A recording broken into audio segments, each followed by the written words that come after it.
Good morning everyone, welcome to my new video. চলে আসলাম কিন্তু আরেকটা নতুন দিনে। আজকে সকালবেলা ঘুম থেকে উঠেই আমি কিন্তু রান্না করে ফেলেছি চিকেন। তো আজকে চিকেনটা দিয়ে রুটিটা খাচ্ছি এবং কী যে মজা চিকেন আজকে রান্না করেছি গাইস, সেটা আর আপনাদেরকে কি বলবো।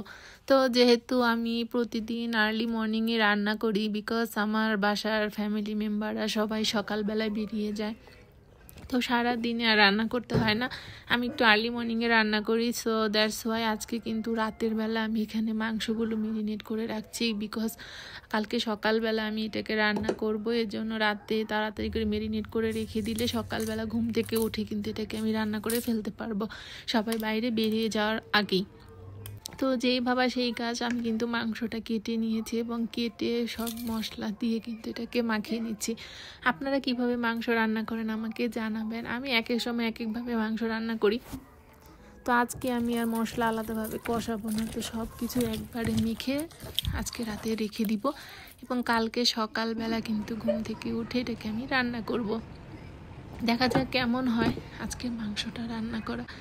তো আজকের মাংসটা কিন্তু একটু অন্যভাবেই রান্না করছি, একটু স্যালারি দিয়ে রান্না করব।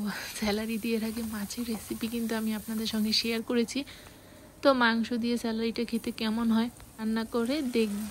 তো দেখা যাক, আশা করি ভালোই হবে, যেহেতু সব কিছু দেওয়া হচ্ছে তো খেতে তো খারাপ হওয়ার কথা না। বিকজ মাছ দিয়ে যখন স্যালারিটা রান্না করেছিলাম আমার কিন্তু খুব ভালো লেগেছিল, তাই ভাবলাম কিছু স্যালারি রয়ে গিয়েছে, আজকে মাংস দিয়ে ট্রাই করে দেখি কেমন লাগে।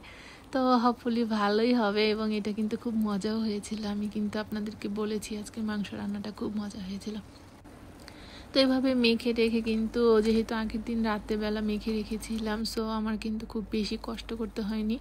জাস্ট ঘুম থেকে উঠে আমি চুলায় তরকারি বসিয়ে দিয়েছি এবং এটা কিন্তু খুব তাড়াতাড়ি হয়ে গিয়েছিল গাইস।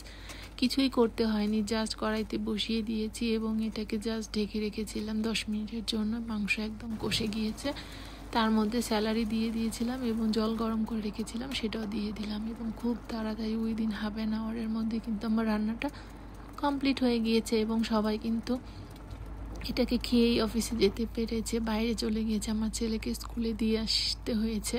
তো সব কিছু আমি করে ফেলেছি এবং এটা কিন্তু খুবই সহজ একটা রান্না। আপনারা যদি ঝটপট মাংসটা রান্না করে ফেলতে চান তাহলে কিন্তু এই রেসিপিটা ফলো করতে পারেন।